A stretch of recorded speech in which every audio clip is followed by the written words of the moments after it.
Welcome to the What Really Happened radio show. The history the government hopes you never learn. Here is your host, Michael Rivero. And aloha, America. Welcome to our show today. It is Friday, September 13th, so all you Trishkadekaphobics just cower under the desk until we get over the show here. The phone lines are open, 800-313-9443, 800-313-9443. Sam is in our control room, twiddling the dials, managing the Truth Warp Drive, ready to answer the phone when you call on in. And, of course, the lovely Lady Claire will be joining us in hour number 3 of our program today. We have a lot of stuff to talk about, and, of course, obviously the top story is that despite this attempt by Putin to calm down the situation in Syria, what we're hearing from inside the U.S. government is, gosh darn it, we want this war. We've worked for it. We've earned it. We deserve it, and nobody will deny us. And John Kerry's out there he's flatly rejected Assad's 30-day timetable for the surrender of his chemical weapons and saying, no, it's got to be 15 minutes from now, and if you fail, we're going to bomb. And he's out there screaming that, yes, we have to continue with the attack. We have to go on with the attack. Well, Mr. Kerry, here's your rifle. Here's your parachute. We ran out of that desert camo stuff, but we got a bright day-glow orange jumpsuit for you left over from Abu Ghraib. Watch your head climbing into that transport, and we'll phone Assad and tell him you are on your way to kick his butt all by yourself. But the American people know they are being lied to about Syria's chemical weapons, just like they were lied to about Iraq's nuclear weapons, just like they were lied to about Spanish mines in Havana Harbor and torpedoes in the Gulf of Tonkin. We know it's a lie, and we are tired of paying the cost for war after war started with lie after lie and losing our children into the bargain. Mostly, we the people are tired of being made fools of in front of the rest of the world by the U.S. government, because that's how the rest of the world sees the American people right now. What a bunch of morons! They keep falling for this stuff from their government over and over and over again. Are those Americans all completely stupid? Well, now we're standing up and proving quite the opposite point of view. No, we're not stupid. We know what's going on. We know what's been going on. And we refuse to go along with more wars and more lies out of some kind of distorted definition of what patriotism is supposed to represent. Patriotism is loyal to your country and the people of your country, not blind obedience to a government, especially when it acts contrary to the founding principles of that country. Now, they're trying to dogpile the propaganda back onto Syria, and having failed to get the traction they wanted with this story about chemical weapons, now they're going back and fanning up all these older stories about how Assad was, to blame for a massacre of people in this human Sunni Muslim town on the coast, and they go, oh, he did this and he did that, and basically they're just trying to build a case for war by screaming about military massacres. The sad reality is bad things happen in wars and always have. And before the U.S. government starts pointing the finger at Syria about massacres, let's go back again through the pages of history. During the American Civil War in Marion County, Missouri, Union General John McNeil, angered at the Confederate capture of a Union informant, executed 10 randomly selected residents by firing squad. This act triggered condemnation not only in both halves of the divided United States of America, but Europe as well. Now, in 1901, General Jacob Hell-Roaring Hurd Smith was court-martialed for ordering the killing of every male over the age of 10 in the village of Balangiga, Philippines, during the Philippine-American War. During World War II, the United States bombed civilian targets over and over again. The firebombing of Dresden, and, of course, the 2 nuclear weapons deployed against Hiroshima and Nagasaki destroyed civilian populations. That's considered a war crime.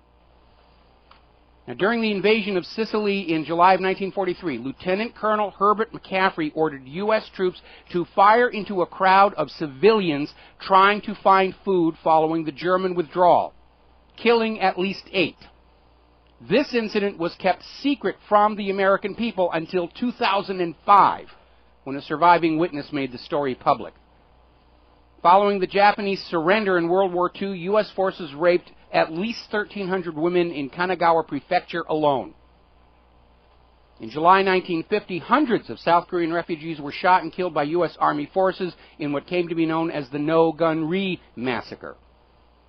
On March 16, 1968, U.S. forces killed hundreds of unarmed civilians in My Lai, Vietnam. Of all the U.S. forces charged with this war crime, only William Calley was convicted, and he was sentenced to 3 years of house arrest for the crime.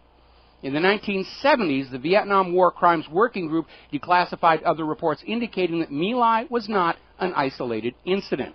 And, of course, that's that story about how the U.S. government deployed sarin gas in Laos against a village of U.S. military deserters. And, of course, during the War on Terror, the United States continues to commit torture, run concentration camps, killing civilians with drone strikes. So the United States government has zero ground on which to stand and chastise other nations for war crimes. We're going to take a phone call here. Ron in Missouri. Aloha, Ron. Welcome to the show. What's on your mind? Hi, Mike. How are you? Fine. Basically, as what to let you know, I called my congressman 2 or 3 times, got an email back from him. He would not be supporting the war, is what he told me. Good. Which congressman was that? Lukemeyer from Missouri. All right, so pat on the back for him. Yes, and I would encourage all your listeners to keep on their congressmen and senators until they send you an email back telling them the same thing. All right. That's what we need. Yeah, we have to keep up the pressure. AIPAC is still out there pushing. Kerry is still pushing. McCain is still pushing. Whoever quits first is going to lose, and we have to keep up the pressure. Yes. Okay? You have a great show. Thank you very much. Thank you very much here. Now, Kerry has finished 2 days of meetings with Russia's foreign minister, and now he's on his way to Israel to update Netanyahu on what's going on the Syria deal. And I guess after he's done talking to Netanyahu and getting his marching orders, then he'll fly back to Washington, D.C. to let what's-his-name in the Oval Office know what's going on and what he's supposed to be doing here.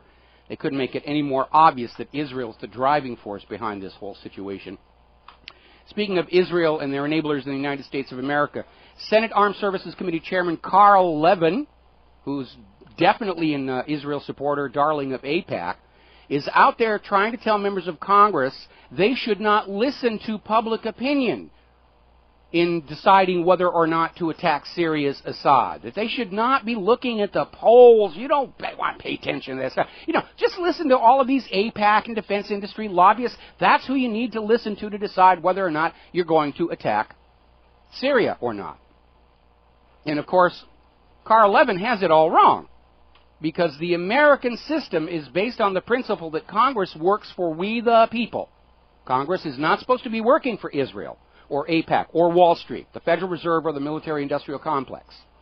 If Congress votes for war against the opposition of the American people, they will at the very least be voted out of office next election, unless what Carl Levin is actually telling members of Congress is, you don't need to listen to public opinion polls because we've got the elections completely rigged. Israel decides who the government is, so if you go along with the war, we will protect your job. Maybe that's what he really means when he says that, pay no attention to the American people. And, of course, if that does turn out to be true, and most Americans come to understand the degree of fraud that exists in our national elections, that carries far more serious risks for members of Congress than merely losing their jobs. But for Carl Levin to get up there and say that, for Congress to ignore the will of the people, does this man not understand the founding principles of this nation? Apparently not, or he just doesn't care. And, of course, the war hawks have got all their big guns out there just trying to resell this thing. They're trying to get the war on Syria and Iran back on track. We're going to come up on a commercial break here. And when we come back, I'm going to give you some examples of what some of these people are out there saying and the absolute desperate grasp at straws rationale they're trying to come up with to somehow convince Americans that, yes, we've got to pour more of our money and more of our blood into yet another nation on the other side of the globe. We'll be right back. America, welcome back to the show here. We're going to go back to the phones for another phone call before I get into all these ravening, talking head personalities trying to sell you this war here. Kyle in Philadelphia. Aloha, Kyle. Welcome to the show. What's on your mind? Hey, Mike. I think it's great that the American people have spoke out and said that they are not for this war. But I do think that it's important that we focus on what are they going to do to get us to support the war. I'm expecting a false flag. I'm expecting a false flag, like Israel tried to do a week ago. And I don't know if you saw the story on RT yesterday, but there was a story about the CIA arming Al-Qaeda in Syria with weapons that could potentially be used for a false flag, as in shooting down an airplane or things of that nature. Yes. But, again, what I think Israel did last week is they fired off a couple of missiles towards Syria from near the location of the American fleet in order to spook Assad into retaliating, and Russia intervened and told Assad to stand down. But I'm expecting Israel to go on and do something again, and that may be the real reason for Kerry's presence in Tel Aviv before he heads back to Washington, D.C., so that Israel says, be ready for X, and be ready to go at that moment. And Israel could either fire more missiles into Syria, or Israel could just go on bombing Syria. They've been bombing Syria on a regular basis for the last few months. They could intensify those attacks until Assad strikes back, and then Israel could scream to the U.S., help us, Syria's attacking, the evil Syrians are coming, and give the U.S. government an excuse for war on that. Or Israel could fire off a torpedo or a cruise missile at the American ships from near the Syrian coast. I mean, there's all kinds of things that Israel can do to get this thing going. They could set off a nuclear bomb at the U.S. fleet or even here in the U.S. and say, see, Iran really did have nuclear bombs. They gave them to Assad. Assad is using them against us. The North Koreans are involved. Go kill them all. I mean, they're in a corner and they're desperate. They're not getting their war to revive the banking system, or at least distract from the banking system's collapse. And false flag is about the only card they've got left to play. It's amazing that we live to see the day where our best ally and our best chance for peace lies in Russia and in the form of Vladimir Putin. Because as long as he's backing Assad, and as long as he's counseling him, telling him, do this, don't do that, don't fall for this, you know, he really is, you know, it's hard for me to even say, but he really is right now the savior of the free world in a sense. Yeah, very much so. A lot of people are looking to him for leadership in this crisis. And I don't think it's necessarily that Russia is backing Syria in particular, because Russia hasn't really intervened with all of these other U.S. invasions. But I think Putin has basically drawn a line around Syria and Iran and said, thus far and no farther shall ye come, to basically just stop this war, to force the world back onto Bretton Woods and the petrodollar, which Russia doesn't want to do, China doesn't want to do. More and more nations are turning away from the dollar, and they're leaving the dollar faster than the U.S. can conquer them, which is why this war policy has already failed.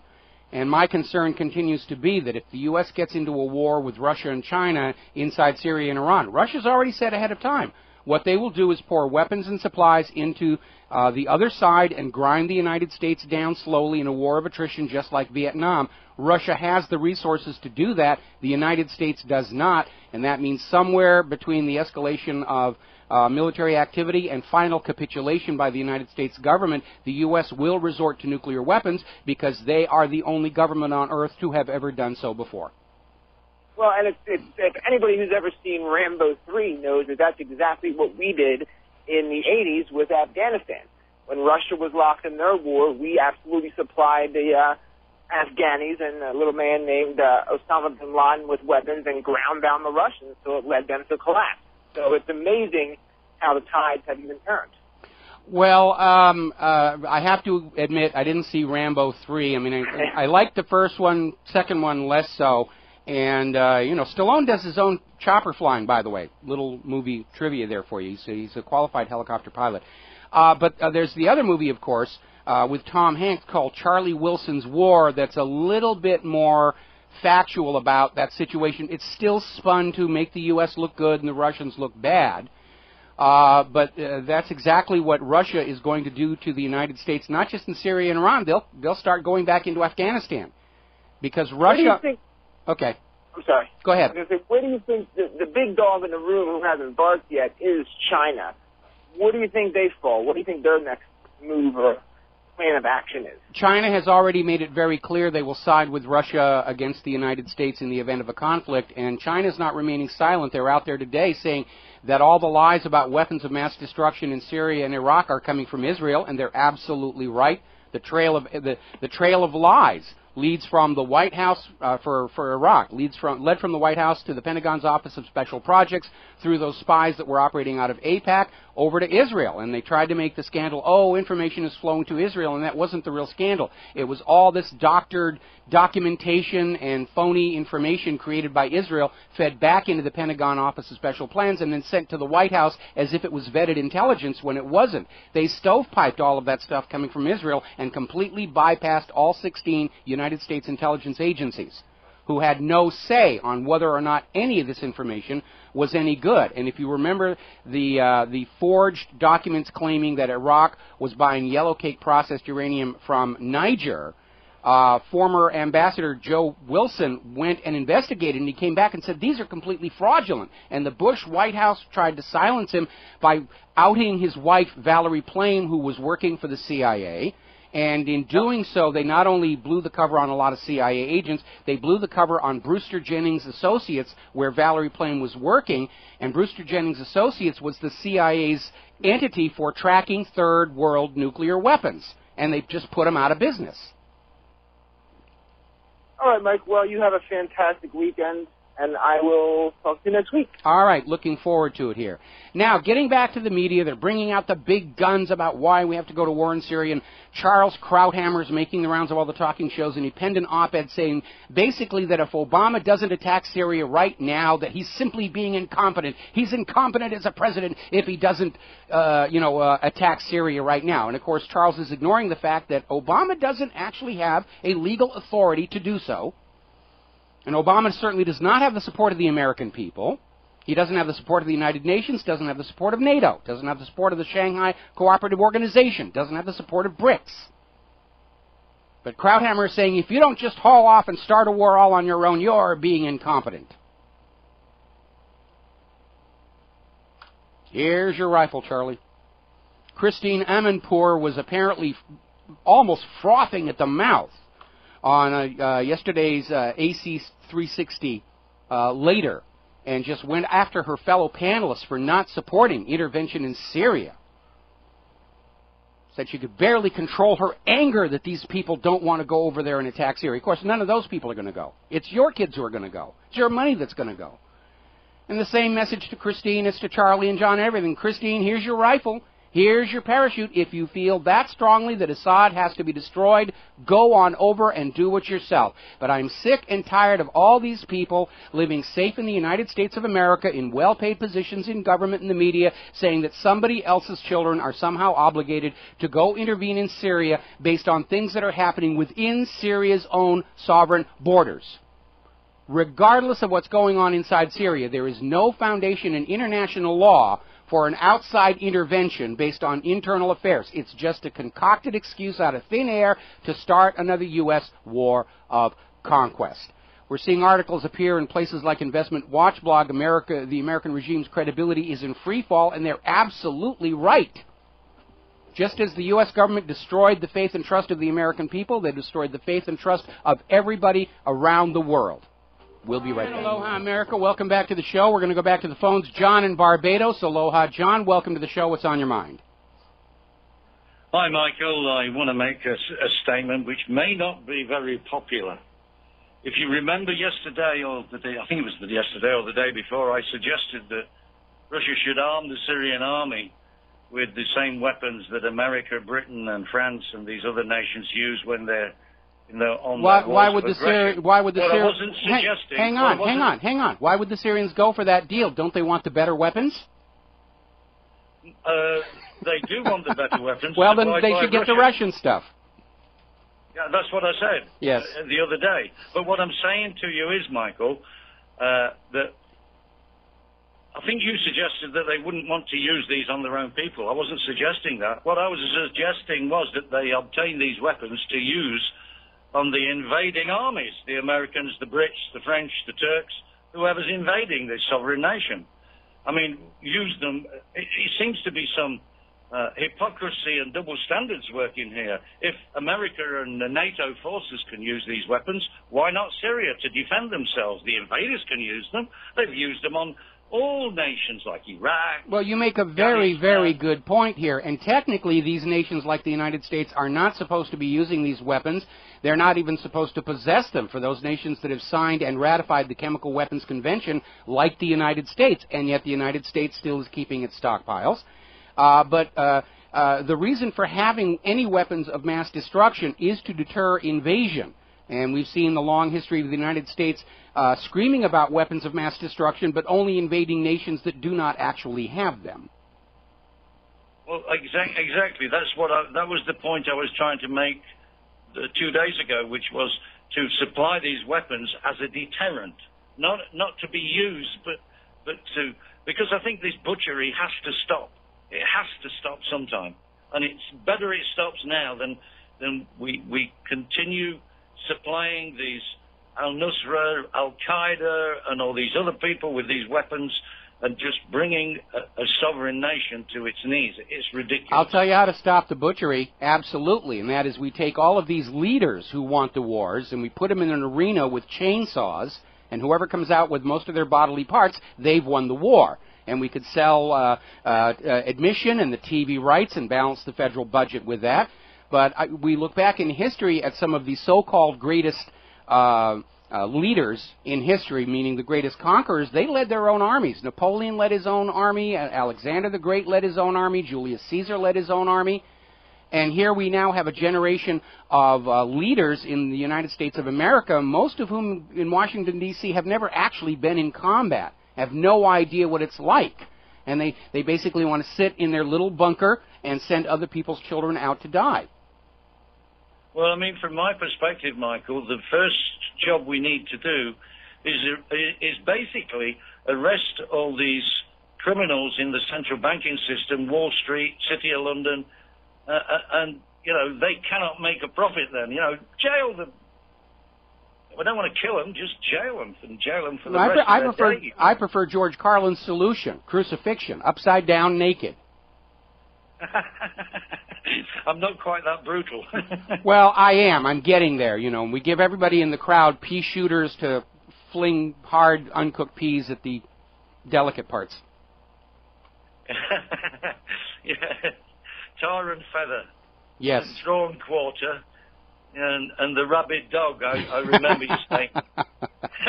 Yeah.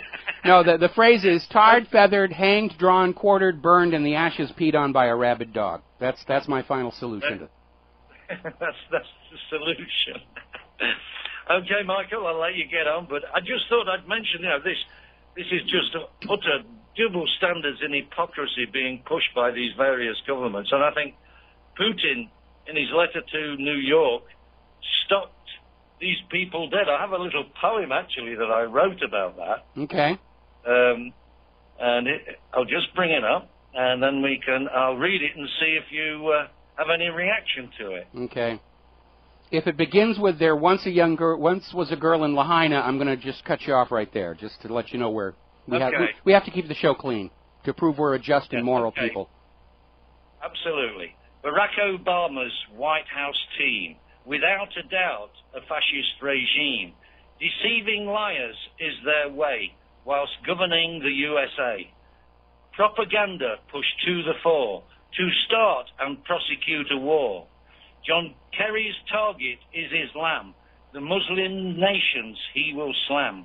With bombs he will create a hell, a pimp, a whore for Israel. He's after al-Assad. For sarin use, it's sad, it's bad. Sovereign Syria, it destroys. By CIA, Al-Qaeda boys. To the rescue, Putin comes. Stops them dead, these White House bums. It's not the end, it's no surprise. With these dumb Yanks, no compromise. To stem the tide of the collapse, into war crimes, it will relapse. That is very good. I like that. I'm going to ask you to email that to me, and I'm going to put it up as a permanent article at whatreallyhappened.com. Thank you very much, Michael, and keep up with the good work and keep on with the show. As long as I possibly can, and do send that in. That deserves to be preserved. That's very, very good writing. Thank you very much. All righty, we're going to move along here now. As you're probably aware, Tuesday night, Obama was trying to resell the idea that the United States is somehow special in that we are responsible for enforcing international agreements around the world. Which, silly me, I thought that was the United Nations was supposed to do that, or NATO. But Obama said, no, it's our role to come up with these international agreements and our role to enforce them. And, you know, I went back and I reread that Constitution, and it's not in there. It is not in there that the United States has any special duty to go out and enforce international agreements on other countries. It's just not in there. And, of course, this was the part of Obama's speech that prompted Putin to write his letter to Americans, in which he said, no, you're not exceptional. You are a nation among nations, and you have to play by the same rules as anybody else. And Putin's point is completely valid, which is why the only reaction we're seeing out of the media, Washington, D.C., and even I was rather annoyed to see that's the Daily Show and the Colbert Report as to how dare you question us, how dare you criticize us. And, of course, over at the White House, Obama is out there screaming, we are exceptional, I'm exceptional, and just trying to keep that going. But we're not. The United States is not exceptional. They're not the greatest nation on earth anymore. They've destroyed themselves by looting those things that made us great and just selling them off at fire sale prices to enrich the money junkies. And Putin made a good point. And the focus of geopolitical control of the planet is shifting away from the failing, collapsing United States government, and it's shifting over to Russia. And I agree with that other caller. When I was a kid and I was getting my daily dose of government propaganda about those commies, the commies are coming to force socialized medicine on you. Wow, I just had a weird feeling from that one. We were getting all this stuff about how bad the communists were and how loyal Americans would wet themselves when they even heard the word commie. I'm just as surprised to find myself at this stage in life looking to Russia for some kind of leadership in this crisis to take us back from the brink of a global war. You know, Russia's the happening place. Ever since they took control of their central bank, their economy is booming. They have one of the highest trade surpluses on the planet, as opposed to the United States, which has one of the worst trade deficits of any industrialized nation, and getting worse every single day. So Russia's the happening place. I wonder if Goskino is hiring these days. Meanwhile, Assad is stepping up and saying there are some conditions on this surrender of his chemical weapons deal on his side. And first and foremost is that Israel should ditch their chemical weapons as well. Now remember, Israel has signed the Chemical Weapons Convention but did not ratify it. So there actually isn't a binding international agreement with Israel on this. But since Kerry said all these weapons are bad, Assad should surrender his after signing the Chemical Weapons Convention, which they've already done, as of yesterday I think it was. And Assad is making a valid point. Israel should ditch their weapons of mass destruction as well, and it's Assad's way of pointing the light over at Israel, saying that Syria is not the only villain in the region with these kind of weapons. But Assad should have gone one step further and said the United States should surrender and destroy their chemical weapons. Because the United States has signed the Chemical Weapons Convention and ratified it, and yet maintains huge stockpiles of sarin and VX at these depots in Kentucky, about 100 miles from Louisville. We've got pictures of them. We're going to take a break. We'll be right back. Aloha, America. We're going to go back and grab a couple of phone calls here. We have M in Round Rock. I'm still waiting for my Walter PPK, by the way. What's on your mind today? Well, I listen to you every day, and I really enjoy your programs. And we'll continue to do so. Just want to ask you, put something out there. You know how much mileage, you know how much change occurred because of 9/11? Yes. Here at home and in the world. What? And you remember Forrest Gump and President Kennedy shaking hands with Tom Hanks. Yeah, I saw the movie. Yeah, you know what they can fake with photography. Very well. I spent 30 years in the visual effects business in Hollywood, so I consider myself a bit of an expert. I intentionally said that because of that. Yes. And I, I've heard you comment on that before. What if there is a substitution, a presidential substitution that the substitute meets their demise? What net effect do you think that would have on this country? I am not sure exactly. Can you give us a specific example of what it is you're proposing? Now, I'm not proposing anything. I'm just saying that if they substituted someone for the president and then put it out there that that the president meant his demise. All right. Well, I have an answer for you here. First of all, let's take last Tuesday's speech by Obama. If the real Obama had stayed home and they'd used a CGI version of him, I'm sure it would have looked a lot better than the real one did. That, of course, is a joke. The problem with being a president or head of state is you have to be seen by people. And if you remember back to when Francisco Franco died, and they were trying to basically keep that hidden, and it just kept building and building, we're not seeing the real one. Now, as far as the state of the art in computer graphics, it's very, very good. I will grant you that. But there are always artifacts in the image or video that will give it away to somebody who knows what they're looking for. And one of the first giveaways that you'll see, especially when you see all these videos purporting to show gas attacks and all the other atrocities all over the Middle East, if it's blurred, it means that there's something there that gives it away, and they're trying to hide it, because we live in an age of modern digital cameras and camcorders that automatically focus. And I'll give you a really good example. 2 years ago, somebody was trying to float a fake video that showed a cruise missile hitting the Pentagon, and the first version that was released was very sharp and clear. And looking at it, you could see that the smoke trail of the supposed cruise missile was swimming slightly against the background, which means it wasn't perfectly registered. And that's a dead giveaway that it was a composite job and a very badly botched one on the motion tracking. So it went away, and then the next year, a year ago, the same video came out, only it was a lot blurrier, so that you couldn't see the swimming, and the mere fact that they blurred it is what gave it away that it was an obvious fake. There's more sophisticated things you can do with tools like image magic. The first thing you want to look for is if the lighting doesn't match, because that is often very, very hard to get accurate, especially if you're dealing with an outdoor scene with a lot of ambient light and caustics. Getting that to duplicate on the artificial part becomes very, very tricky indeed. You can do, using Fourier transforms, you can analyze the spectral distribution of different parts of the picture, and if they don't match, it tells you there are multiple elements laid in there. I see. Okay. Well, I just wondered about that. You having that background and all, you would know, so.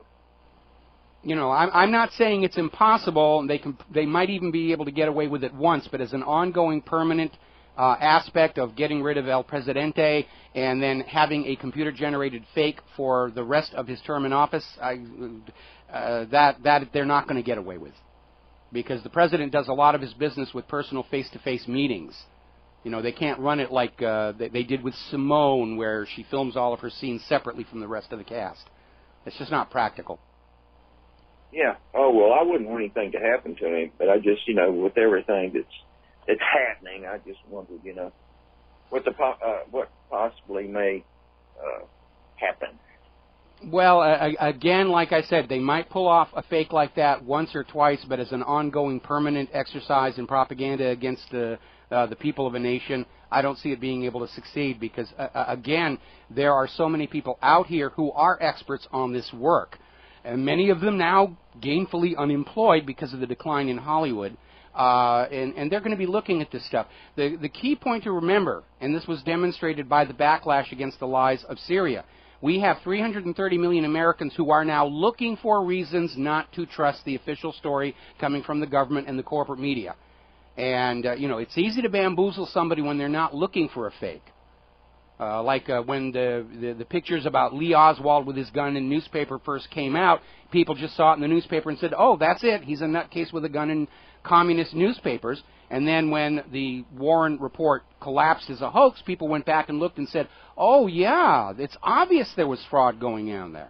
Well, now all of these propaganda campaigns by the government start out day one with Americans looking for reasons to not trust the official story. Yep, it's beginning to make sense. Okay, thank you very much. We're going to switch to another caller, Dave in Niagara Falls. Aloha, Dave. Welcome to the show. What's on your mind? Oh, hi, Mike. We've corresponded, occasionally by email, and that last caller was a great example of how much I owe you for kind of keeping my feet planted on the ground and not getting carried away by some of the stuff from the other guy, if you know what I mean. Yes. So thank you for that. Yes, disintegration rays at the World Trade Towers. Boy, they were pushing that one real hard this time. Oh, mercy. I live in, Niagara Falls, New York. I'm a Canadian, and this, of course, is where the Michael Moore film Canadian Bacon, and it's amazing, as you said before, just how much art imitates life. Oh, it's one of my favorite movies. It's definitely on my top 10 list. Anyway, I was chauffeuring my wife around town today, doing our errands, this being my day off, and we were listening to Limbaugh, and he was referring to Putin. Well, he was foaming at the mouth. Limbaugh was foaming at the mouth, but he's referring to Putin as leader of the free world, and he was being sarcastic, obviously. But when you think about it, he's absolutely right. I mean, they got more freedom there than we do here. Oh, they absolutely do. They've got a strong economy. They've got state control of their central bank. Here in the United States of America, we have torture, we have rendition, we have concentration camps, we have FBI, NSA, DOJ spying on every single American for every detail of their lives. We've had undercover agent provocateurs trying to disrupt legitimate political protest. We have the Stasi would blush at what this government is currently up to. And we have an illusion of freedom, but when it comes right down to it, we're being told what foods we have to eat, what foods we cannot eat, what medications we must take, what medications we're not allowed to have. We're told we have to buy this insurance, we have to buy this cell phone headset. We're not a free country at all anymore. We're one of the least free among the industrialized powers. I sent you once an email that I was a fan of that late 90s or mid-90s, late 90s TV show Sliders. If you remember that one? I remember that a little bit. I wasn't a big fan of the show. No, well, it kind of went off the rails after the first couple of seasons. But anyway, I honestly feel like I'm living in one of those alternate universes, and I want to go home. You know what I mean? I know that feeling. If I had the red ruby shoes, I'd be banging the heels together, saying, I want to go home, I want to go home, get me out of this place. I'm tired of flying monkeys. Anyway, Mike, happy Friday, and all my best to the missus, and I'll keep listening, keep supporting. Thanks, Mike. All right, thank you very much here, and I know we got callers on the line, but we're getting really close to the commercial break, so I'm going to put the calls off until after Phyllis Schlafly and the commercials here. Assad also has another requirement for his deal to surrender his chemical weapons, and that is for the United States to stop arming the terrorists, hired mercenaries inside his country, which, from Assad's point of view, is a very, very reasonable demand to make. And again, he's using this to put light on the fact that the United States caused all of this trouble inside Syria with this covert overthrow. Got to take a break for Phyllis Schlafly and for commercials, and we will be right back with more. Welcome back to hour number 2 of our show. We're 1 hour away from the lovely Lady Claire joining us. We're going to go back to the phones. Ed in Georgia. Aloha, Ed. Welcome to the show. What's on your mind? Hey, how you doing? I got just one thing for you. It was pointed out to me by my wife yesterday. But there was no coverage of the motorcycle fellas going into Washington that I could, no good coverage for what actually took place. And somebody had actually put up these speed cameras. I don't know how they got them. No motorcycles on the speed cameras. So it just goes to show you how much they do control what you see, et cetera. Well, it does. I actually didn't spend a lot of time on the motorcycle rally because they don't appear aligned with the 9/11 Truth movement. They were just out there having a bike gathering saying, 9/11, remember the people who died and support the troops who are out there who did 9/11. And for that very reason, and it's surprising the corporate media didn't give them a lot more coverage because they do appear to be in support of the official story. Right. Well, or at least that's what we were told. There was a lot of talk about him, and I thought that I'd see more coverage. But there's one other thing. I brought up this girl, O'Baggy, here a couple of days ago. Yes. I came across an article, and it showed how she gets paid. Well, she's paid from a think tank, but that money is washed through 2 other think tanks, and the first one is attached to the Secretary of State, right? Yes. And so what they were pointing out is that she's actually paid with taxpayer money. Okay. And we know that the institute that she is still attached to, where she wasn't fired, its stated objective is to lobby for invasion of Syria. So, and it's another example of the government taking your tax money and using it to lie to you and control you. And that's not a legitimate use of tax money. It really isn't. The only legitimate use of tax money is to take care of this nation and its people, keep the roads repaired.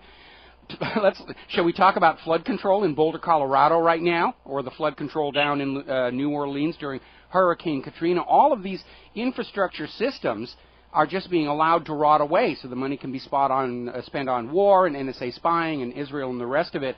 And what's going on in Colorado is a horrible, horrible tragedy. They got hit with a lot of rain, and they're getting all this flooding going on, and I'm willing to wager a plugged Turkish piaster that when it's all over, they will find out that the reason the flooding got so out of control is all the flood control storm drains are just plugged with debris. They haven't been cleaned out. We saw the same thing in the aftermath of Storm Sandy, where they said the reason there was so much damage is trees had not been cut back from power lines, so when the tree branches came down, that was caused the blackouts and the fires.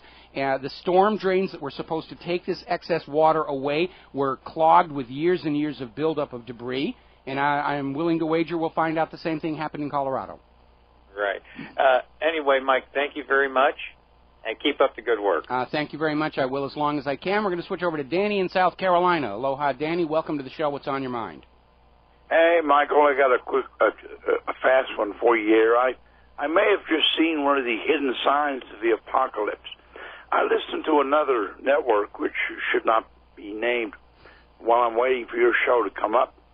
And yesterday he had Dr. Paul Craig Roberts on there, and Dr. Roberts was fairly ruthless in his criticism of Israel, and the host did not deflect the conversation as he normally does. As a matter of fact, he agreed with them on, vocally on certain points. I got a lot of emails about that one. I got a lot of emails saying that the host appears to be backing away from his absolute maniacal support for Israel and defending them. And a lot of people said he was actually looking sheepish during that interview. Yes, but it gets better because today he had Ray McGovern on there. Excellent. And Ray McGovern barbecued Israel, and I mean with hush puppies and coleslaw. Okay? and at one point the host said, "I totally agree with you." Oh, wow. Now, what's going on over there? Breakthrough. It's extremely interesting. Anyway, I just wanted to give you the heads up. Something is happening over there in the Magic Kingdom. Well, it's not just happening over there at the other network that shall not be named and the other host we will not disparage openly on the air. It's happening all across the United States of America. And it's a good thing because the skeptical people are a free people. And I'm hearing indications that there are other media outlets, including corporate media outlets, that are all of a sudden they're backing away from this always have to protect and defend Israel against the evil anti-Semites. And by the way, in the last 2 days I got a flood of emails saying, "Oh, you're an anti-Semite. You only hate Israel because you hate the Jews."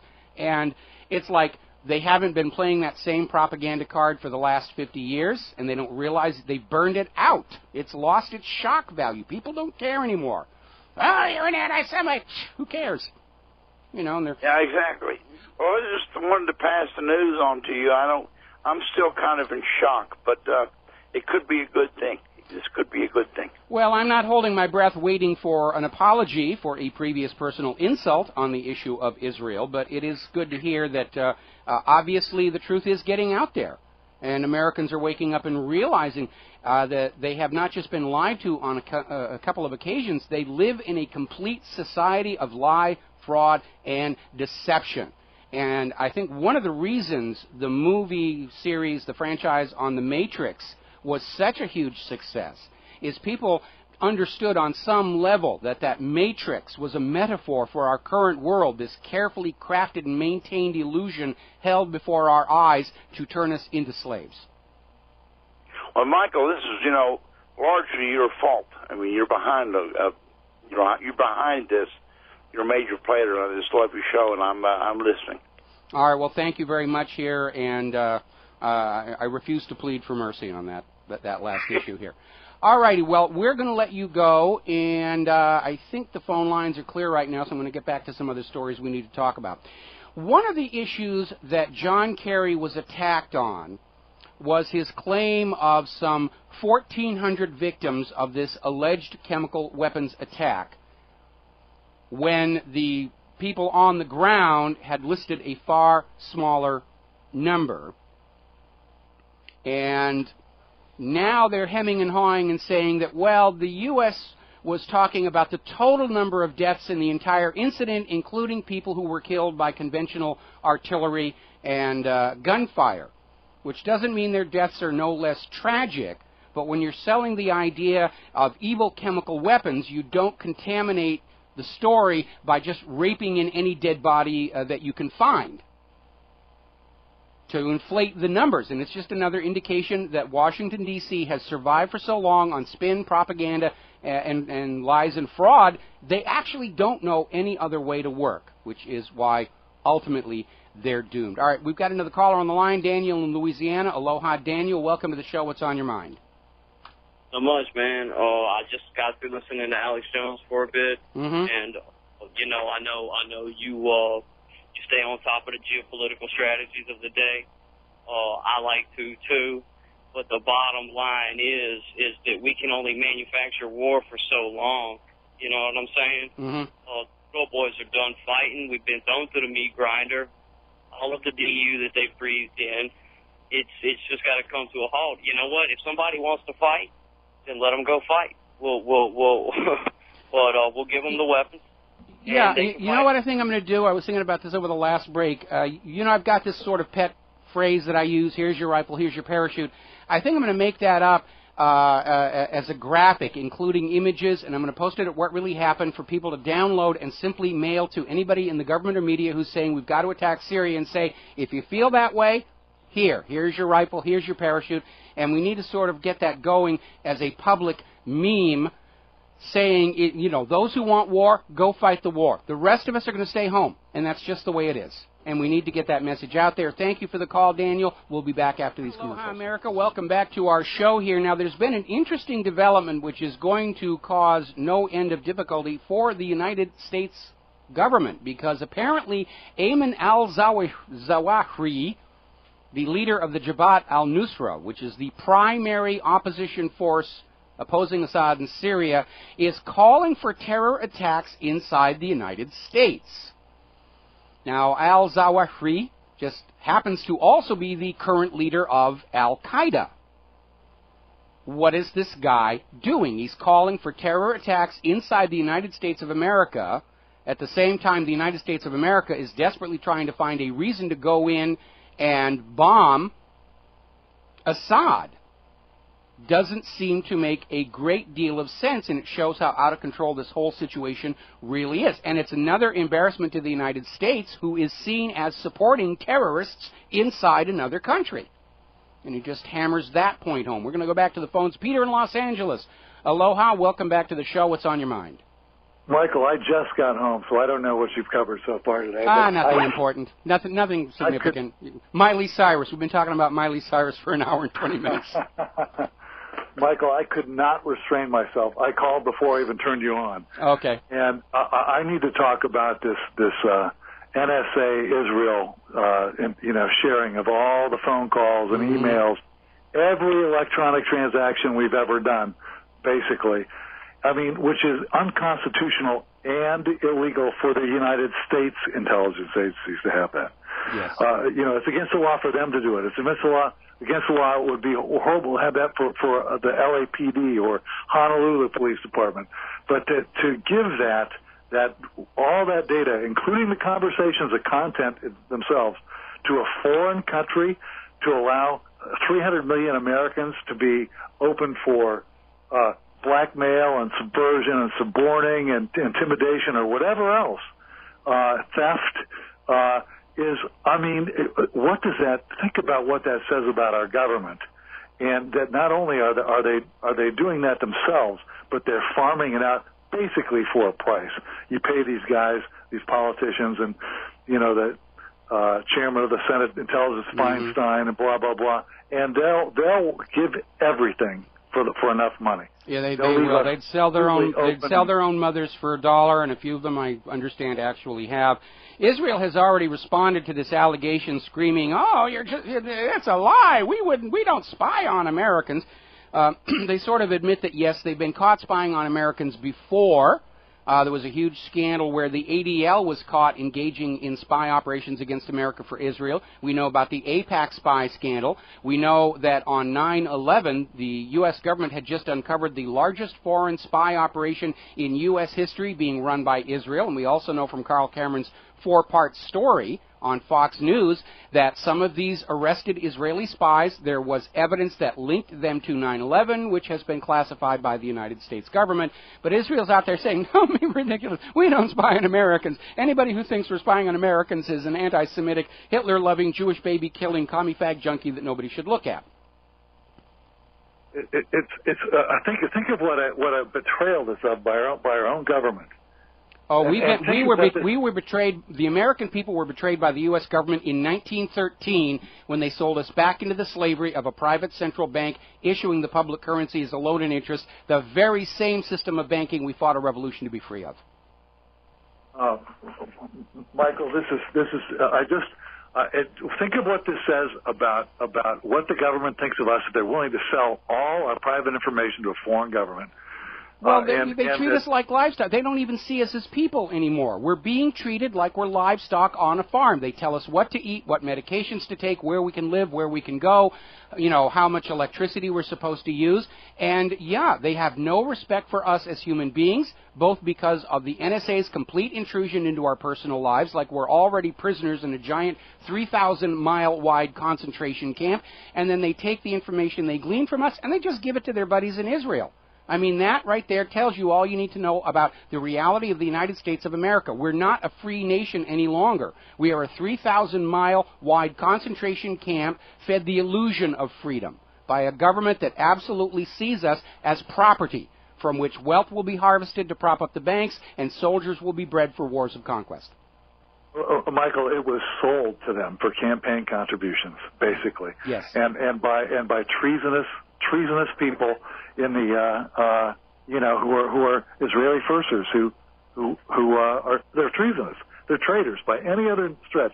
They're traitors. Mm-hmm. And it just makes me. When I read that, I mean, I knew that they were spying, but I didn't think they were doing it with the complete collusion of our own government. Oh yeah, they've been tangled up again. Part of that whole Israeli spy scandal that blew into the public eye back around 9/11 involved the fact that Israeli companies are hired to do things like manage billing for phone companies, which gives them a map of who is calling who. When the U.S. government decided they no longer wanted to rely on little alligator clips to listen to your phone call, they hired an Israeli company, Converse Infosys, to build into the phone system the ability to listen to any phone call anywhere in America just by typing in an identifier on a keyboard. And this Israeli company did that, and they backdoored it. And a lot of people think Israel is the party that managed to obtain copies of Bill Clinton and Monica Lewinsky's phone sex conversations and use them to pressure Bill Clinton to order the FBI to stop looking for Israel's top spy inside the administration, codenamed Mega. A lot of people think it was Rahm Emanuel. I think it was Rahm Emanuel, too. Yeah. But it's just that's really all for me. This is the worst sellout by our own government, I've ever heard of. And it basically shows the attitude of the government toward the American people is not one of respect. And we saw that again. They keep feeding these stupid, ludicrous lies. They really think we're stupid enough where we're just going to take up this bovine excrement they're flinging at us and salute it and say, yes, it doesn't smell too bad, and here's my money, and here's the lives of my children for whatever it is you feel like doing. And it must come as a real shock to them that there's actually 300 million human beings out here with reasonable perception, intelligence, and analytical skills. Man, oh man, oh man! If any government has lost the right to govern, it's this one. I absolutely agree with you. This government is completely, totally illegal and illegitimate and unconstitutional. It is time for it to go. I mean, when the U.S. government finally collapses, where this threat of World War III is going to evaporate, this enslavement to private central bankers is going to evaporate. I agree with you. It is time for the government of the United States of America to follow the Soviet Union into the Cold War trash bin of history. Amen to that, Mike. Okay. Amen to that. All right. Thanks a lot for the phone call. We're coming up on a commercial break, and I'm going to let you go here. Now, getting back to the situation over regarding Syria, Russia is sending additional warships into the Med. I think their 10th one is just now arriving. This includes guided missile destroyers, which are specifically designed and armed to sink U.S. aircraft carriers. We are hearing that the Russian military fleet in the eastern Mediterranean are sitting on full alert, ready to respond in an instant to any U.S. provocation. And that may have been sparked, again, a week ago. Israel tried to launch a couple of missiles at Syria to spook Assad into an overt military act against either Israel or the U.S. forces. Russia knows that what they did, and they're probably more on guard for another Israeli false flag than they are against a U.S. warship carrying out some kind of an overt act. So, but it's a very tense situation, and mistakes could very quickly spin out of control and escalate the situation to a dangerous, dangerous degree here. Wrapping up here before the commercial break, the Shanghai Cooperative Organization has now officially come out and saying they oppose any intervention of Syria, military or otherwise. There is no backing for Obama's intended war in Syria. We'll be back after these commercials. America, welcome back to the show. I got a few stories I want to go through real fast before we hit the top of the hour and the lovely lady Claire here. Now, if Obama was hoping that all this Sturm und Drang about Syria was going to drive Floodgate off the media attention, he is wrong, because both NSA Gate and IRS Gate are back in the news again. We were already talking before about NSA sharing all of this raw intelligence collected on you, the American people, with Israel, for Israel to use for benign purposes like targeted marketing and more nefarious purposes like blackmailing and stealing your business secrets. We were talking yesterday about how despite claims that the NSA is only spying on potential terrorist suspects, that in point of fact they were going in and getting personal information and business information. Brazil is very angry. They caught the NSA spying on Brazil's oil industry. That's got nothing to do with national defense and terrorism. And now the European Union is up in arms because they have determined that the NSA has been spying on all of their business secrets. All of their financial centers have been penetrated by the NSA. So they're angry about that right now. The entire world is turning against the United States of America because of these open and flagrant abuses of the Constitution, international law, and simple respect for human decency and privacy across the globe. Apparently, NSA has been caught impersonating Google servers in order to obtain things like personal passwords, which are being shared with Israel. So they're upset about that. NSA's been caught lying in court now about targeting innocent Americans. Speaking of targeting innocent Americans and getting over to IRS Gate, more emails have surfaced showing that the IRS not only targeted political dissidents in the United States of America, they absolutely knew about it and were discussing among themselves how to deal with the possible backlash if it were ever discovered. So this idea that the dissidents were not being targeted any more than anybody else, that's already been disproven by the paper trail on harassing certain groups for their 501c3 and c4 approvals. And now we're getting these emails where Lerner was out there saying the Tea Party is dangerous. They were out there imposing U.S. government policy through the tax system, and that's not what the IRS is supposed to do.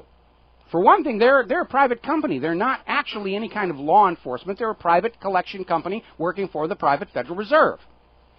And they were out there going after the Tea Party, the Occupy movement, a whole bunch of other people, and these emails confirm they knew what they were doing. It wasn't an accident. It was by design and by intention. So they're back in the news again for that one. So Floodgate has come back, and they're still talking about Benghazi. The official story is not matching up with more and more evidence and testimony surfacing from the ground. The story now seems to be that the Benghazi consulate was one of the pipelines by which covert weapons were being sent from Libya into Syria to arm the hired mercenaries against Assad. That pipeline got blown. They needed to roll it up, and my theory is that Obama decided to stage a terror attack at the Benghazi consulate, take the ambassador hostage, let the situation and drama build so he could look good ahead of last year's election. Because when Benghazi all went down, polls actually had Romney just slightly ahead. Now, Senator Patrick Leahy, who's chair of the Senate Judiciary Committee, is basically crowing and bragging that the committee has approved a new proposal for a federal media shield law that will reinstate protections for journalists who do not want to reveal their confidential sources, because that whole DOJ spying on journalists and everything basically just dried a lot of stuff up, and they're trying to put those media shield laws back in place. There is a little bit of a wrinkle. The bill defines journalists as somebody working for one of the large corporate media outlets. People like yours truly, RBN, the various other independent media people out here are not going to be covered by this law. They're trying to now license journalists and say a journalist is only somebody that the corporate media decides is a journalist. And somebody out here acting on their own, you don't get any legal protections. And I'm not surprised that that was put in there, because we've been a real headache to the war machine. We're seeing articles from all over the globe saying it's the independent media that threw the brakes under the war train, the war wagon to Syria. And they're absolutely right. And the corporate media is still out there flailing around and thrashing, trying to prove that they can still control the minds of America and sell them yet another war. And they're failing miserably. And they understand the reason they're fighting so hard. It's not even that they care one way or the other about Syria. When it becomes obvious to all of America that the corporate media isn't in control of what Americans are thinking, then all the huge millions and millions of dollars pouring into the corporate media, all these million-dollar salaries of these corporate talking heads, it's all going to evaporate. It's going to be gone overnight. Now, Obama is desperate to try and split the American people up, because he understands we, the American people, have woken up and realized we are a single American people of all colors, religions, biases, tendencies, whatever. Black, white, green, red, peach, taupe, mauve. Gay, straight, young, old, men, women. We're one single American people facing one single common enemy, which is that unholy alliance between Wall Street and Washington, D.C. And Obama's been trying to play the old trick of let's fan up the racial divides like they did during Vietnam. And so apparently Oprah Winfrey is now out there and getting a lot of media coverage for saying white people are still racist even if they don't use the N-word. Isn't that in and of itself a racist statement? Oh, white people are all racist. That's a racist statement right there. And they're trying to use Oprah, who doesn't really have the audience share that she used to go out there and try and say, oh, whites against the blacks. And if that doesn't work, they're going to fan up gays against straights again, or they're going to fan up men against women. We're going to see, oh, the rape crisis is back. They're replaying all the old propaganda tricks they played before, trying to get you to stop paying attention to what the government is doing and start glaring at each other in mistrust. And it's not going to work any longer, because we understand that's how the government has kept us under control, keep us broken up in little tiny factions inside the United States, keep us afraid of each other. And they've been doing it for decades now, and we see that's what they do. And right now, Washington, D.C. is facing its worst nightmare. So is Wall Street, of an American people that now sees themselves as a single American people with a single common enemy. They don't know how to stop that. They're getting desperate. Rather interesting story. This was over at NBC. Wall Street remains highly unpopular 5 years after the crisis, and they were writing this article. And they go, we don't understand. I mean, the economy is doing really good. Why do Americans just hate and loathe anybody on Wall Street here?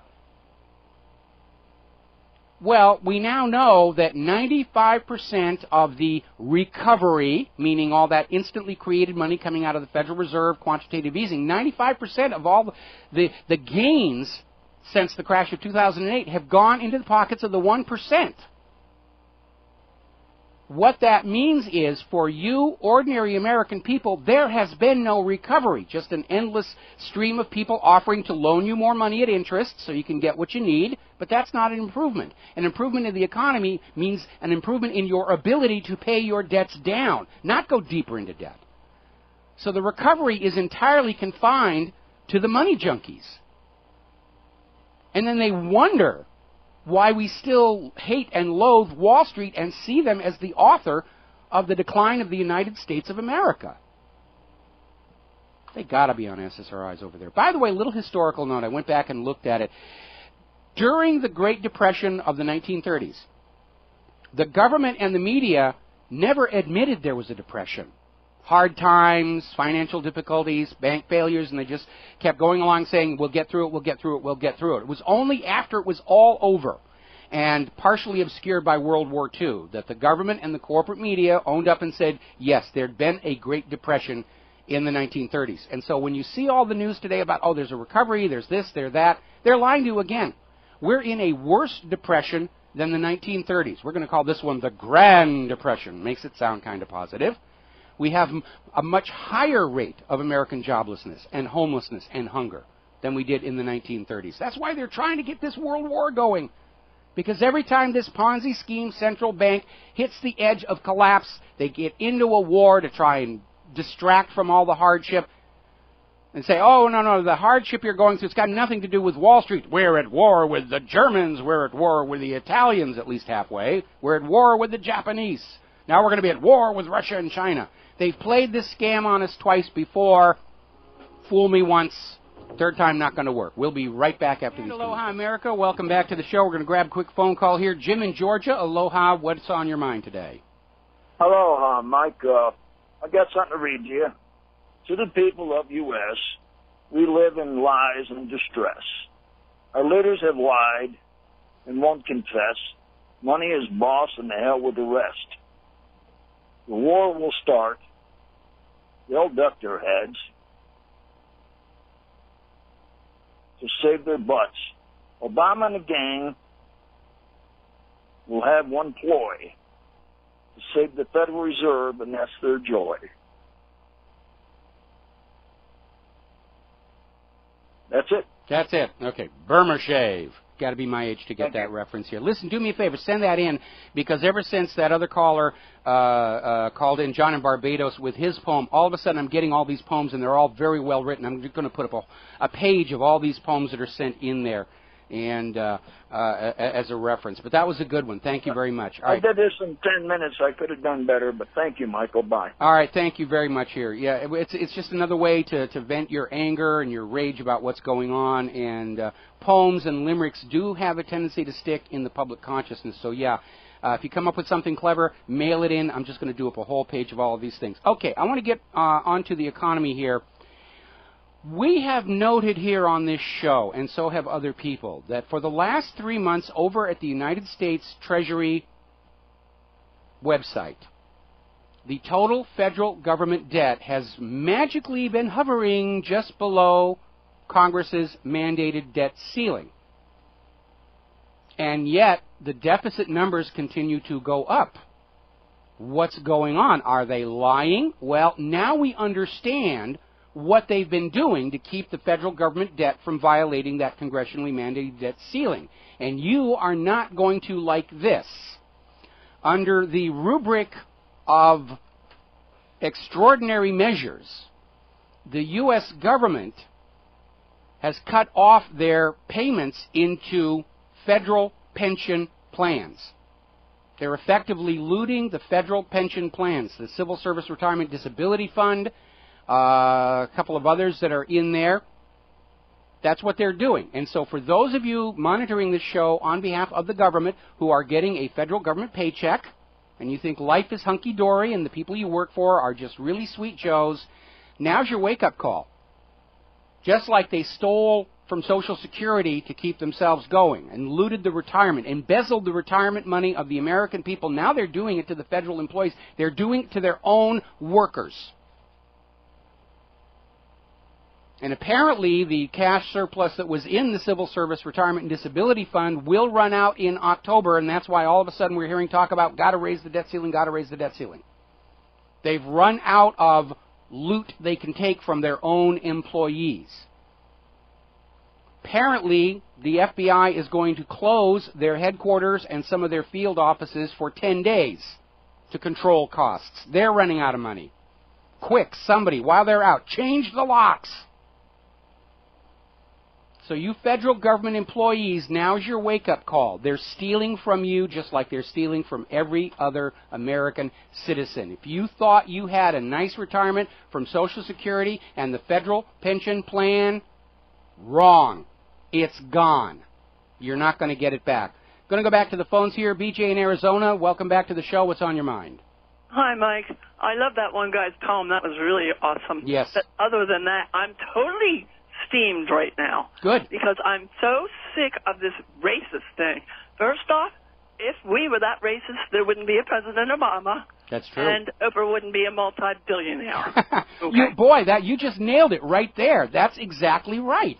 They're just trying to fan it up to say, oh, you blacks and whites ought to look at it. Pay no attention to that government behind the curtain and those Wall Street bankers. You've got to hate each other. Right. See, he's got the nerve coming out, sticking a nose in this one, boy. It just really gets me. But I have another issue. It's Benghazi times 1,000, and that is the crash of the SEAL Team 6 2 years ago. Mm-hmm. And I don't know if you've delved into it all, these families trying to get answers. Cover up big time. It's really horrible. They were set up.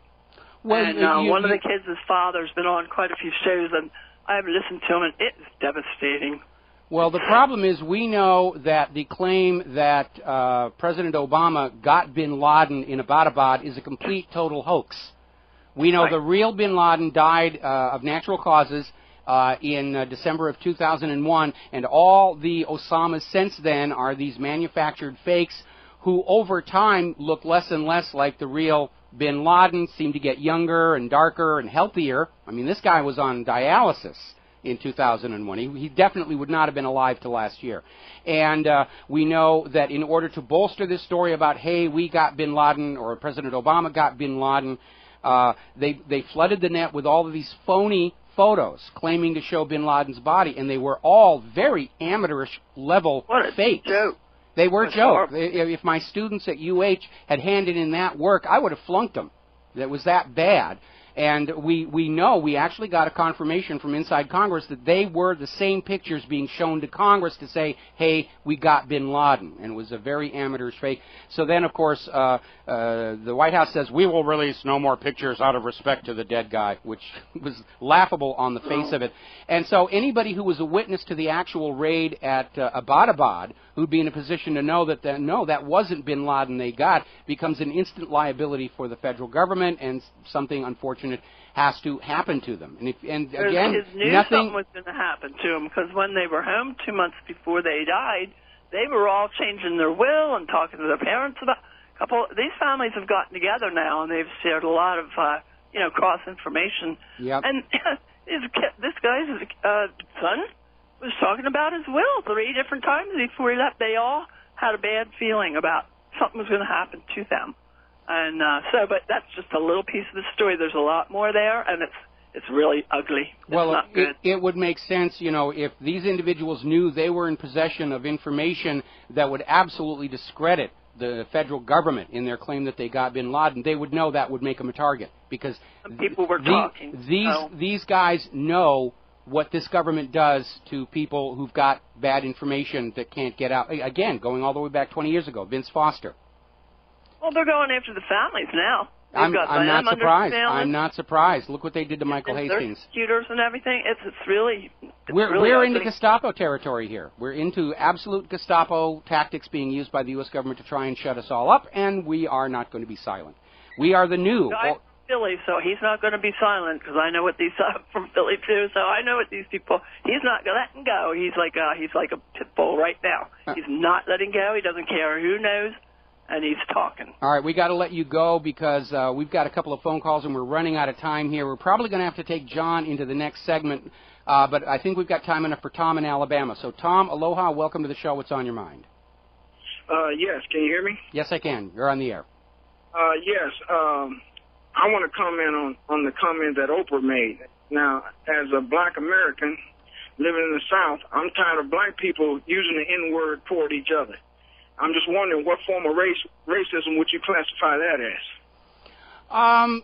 I'm going to have to sort of play devil's advocate here because I think the whole idea behind black people using the N-word on each other was to make it, was to desensitize themselves, so it didn't really have the potential to hurt them. But again, the N-word only hurt black people because somebody taught them they were supposed to be upset and angry about it. Nobody's born into this world being offended by certain words or by nudity or by certain other people's behavior. You have to be taught to be offended and shocked by certain things. It's part of the system of control.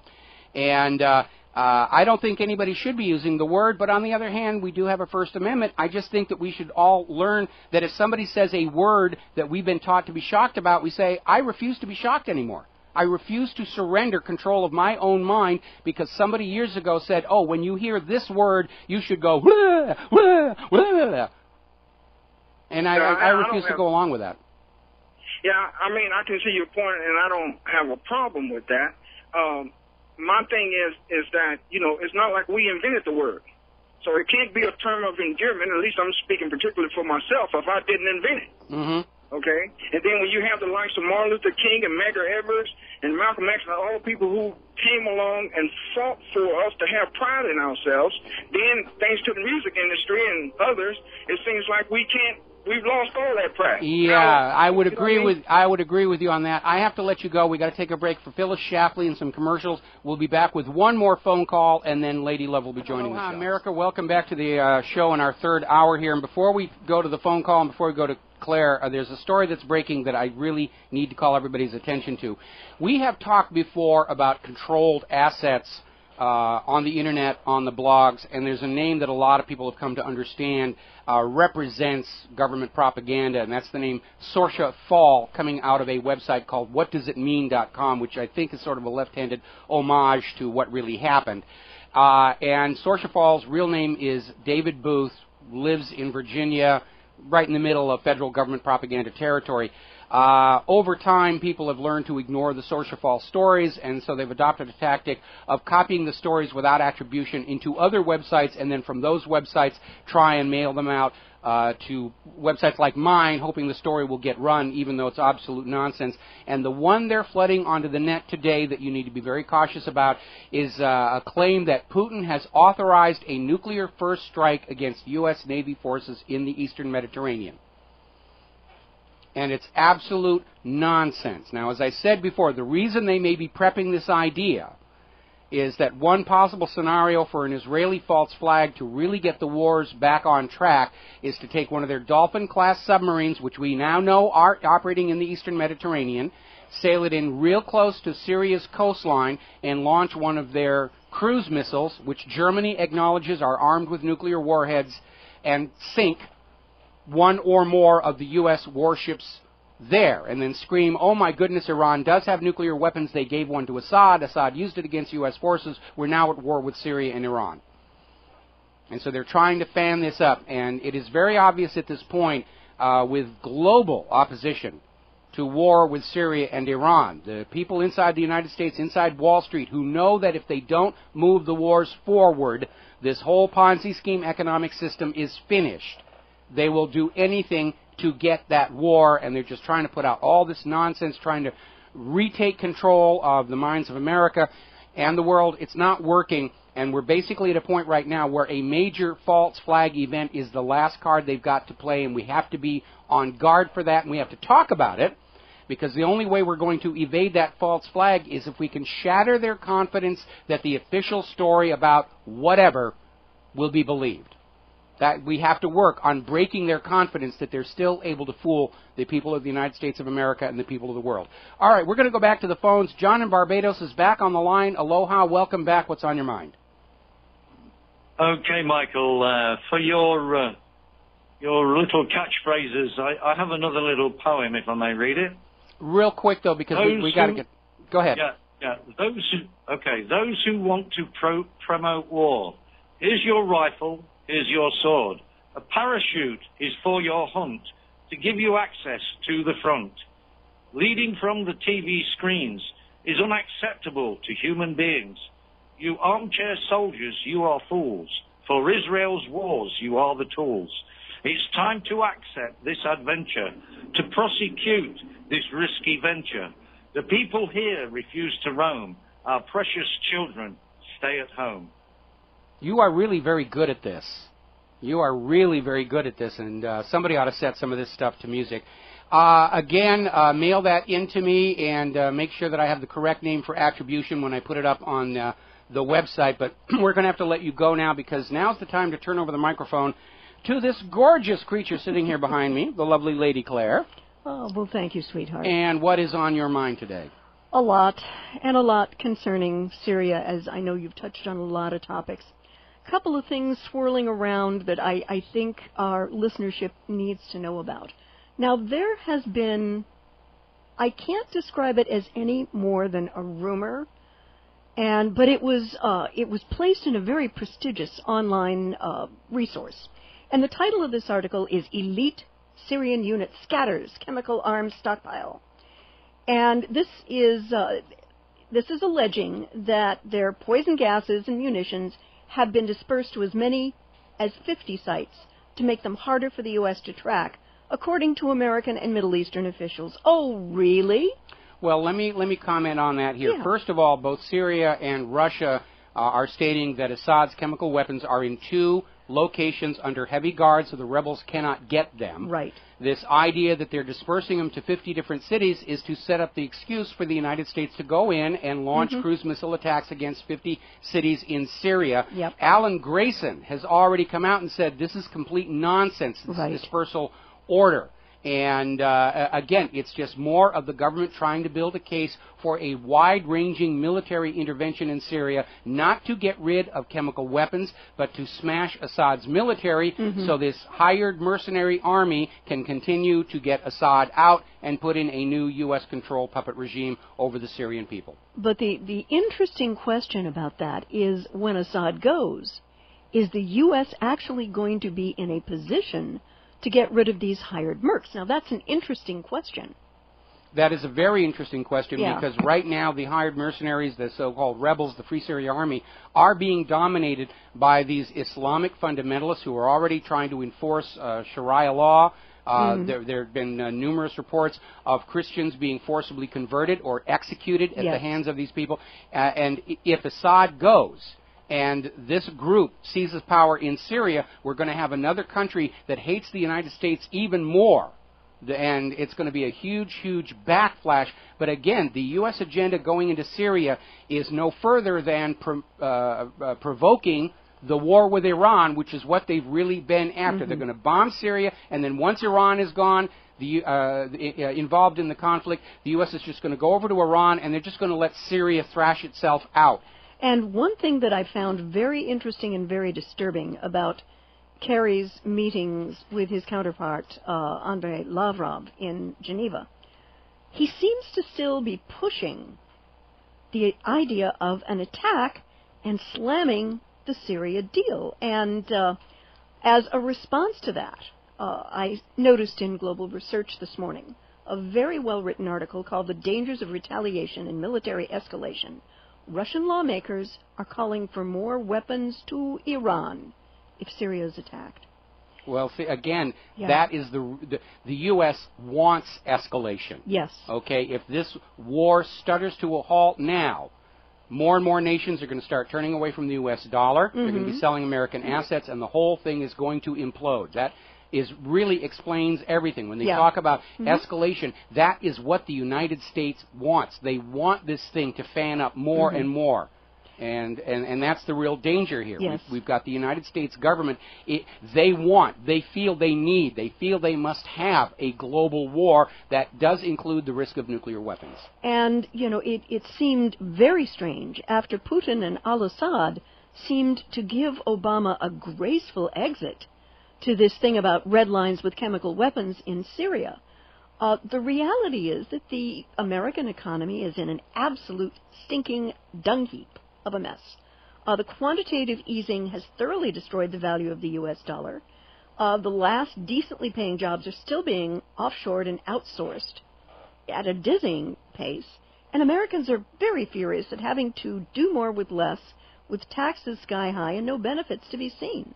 And the wars that we are in, which we're still embroiled, have left this country financially and morally bankrupt. And as you said, countries are beginning to reject the use of the U.S. dollar as world reserve currency. China has made deals with New Zealand and Australia for direct trade. And 6 others. Yeah, and if the U.S. dollar collapses, the U.S. economy is going to melt down spectacularly badly. Well, the U.S. dollar is the U.S. economy because the entire U.S. economy is based on dollars borrowed at interest from the Federal Reserve System. And again, what the Federal Reserve did to the American people, Bretton Woods did to the rest of the world, and the rest of the world is now standing up and saying no more. And the United States is trying to use the examples in Iraq and Libya to say this is what happens to countries who refuse to do their economy the way we tell them to do. If they can't continue into Syria or Iran, then the rest of the world is going to say, okay, that U.S. threat of invasion just isn't valid anymore. We're out of the dollar and into our own currency. We'll be back after these. And aloha, America. Welcome back to the show. And before we go back to Claire, the story that just came over, we were talking earlier in the week about how it has been revealed that the National Security Agency has basically bribed the manufacturers of all the leading smartphones to have backdoors into those systems, including BlackBerry, which has a reputation or promotes the reputation of being more secure than all other brands of smartphones. It's considered the preferential device for business leaders and politicians. Apparently, the government of France is about to issue a directive to all their top government officials that they are never, ever, ever to discuss government business on any smartphone. Face-to-face meetings or secure landlines only because of concern that the NSA is spying on everything they're doing, which obviously that's what the NSA is doing, and then giving the information to Israel. Claire, what's your next topic? Well, the next topic is something that's going on that you hear very little comment on in the U.S. corporate news. And apparently India and Pakistan are sparring militarily in Kashmir in the worst border violence in years. And it is particularly dangerous because as the arms race in South Asia and Pakistan's development of tactical nuclear weapons increases, it is being looked upon by the International Institute for Strategic Studies as a very nervous place and a very nervous time in terms of these two countries going to nuclear war against each other.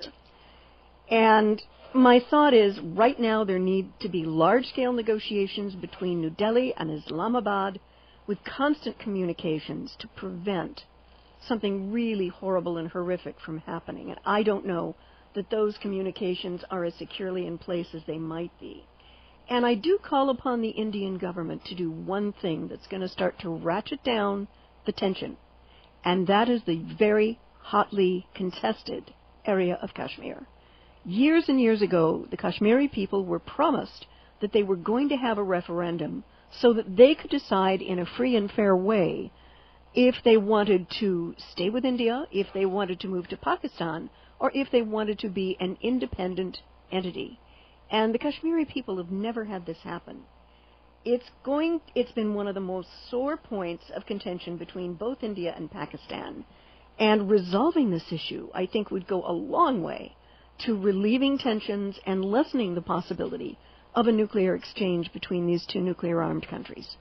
Well, behind all of that, of course, I mean, we're always being sold on the idea that this or that war is over religion, or it's over resources, or it's over territory. But behind it all is that one common theme of the large international private central banks, which see war as an opportunity to force nations and people further into debt, to enslave them to that debt for the next 50 to 100 years. It is the common thread through all of these wars that we've seen in the 20th and even before that, 19th, 20th, and 21st centuries.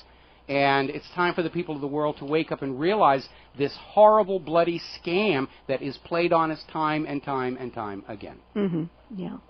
But I am hoping that saner heads in Islamabad and New Delhi will prevail, and that they will work and do everything possible to prevent there from being something nasty happening along this border, because it's very much a flashpoint right now, worse than it's been in years. And, of course, any conflict involving India and Pakistan opens up another front for the United States to go into war in that part of the world. Because we are already in a mutual defense pact with India.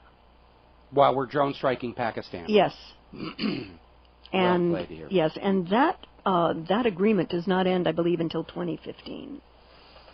Well, it ends when somebody walks out on it, and it's kind of interesting to hear the United States government talking about whether we should trust Assad to keep his word about his chemical weapons, when the United States has a long history of simply abandoning treaty obligations they don't want to comply with. And, of course, I'm talking about the Nuclear Non-Proliferation Treaty, which the United States has signed and ratified, and Iran has signed and ratified. And under Article 4 of the Non-Proliferation Treaty, the United States is obligated to be helping Iran build its nuclear facilities, which is the absolute best way to make sure there are no clandestine weapons factories underneath. That is logical. Like Israel has underneath their reactor at Dimona.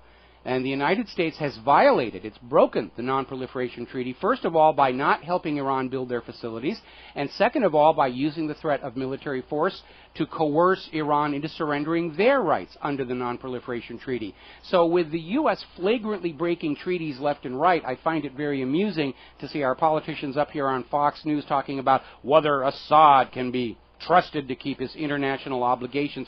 And this also goes back to Obama's speech on Tuesday, where he declared this exceptional role of the United States to create these international agreements and enforce them, when the United States itself doesn't abide by international agreements, not just Iran and the Non-Proliferation Treaty, but international covenants against torture, which the U.S. continues to openly violate. What's next on your list? Next on my list is something that is happening today. Apparently, the Chinese do not have any fear of Friday the 13th, and it is the meeting of the Shanghai Cooperation Organization, SCO, where Putin is going to be, I believe, for a couple of days.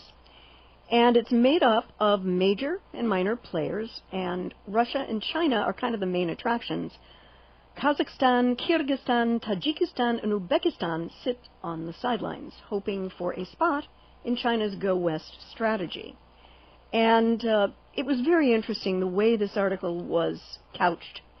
And the SCO's stated enemies are terrorism, separatism, and extremism, the three evils. And people in the West are gnashing their teeth and saying, it's a catch-all excuse for domestic crackdowns. And I have to love how this article excoriates these Central Asian republics' human rights records, but says absolutely nothing about U.S. supportive pariah states when it comes to human rights, like Bahrain, Yemen, and Israel toward the Palestinians.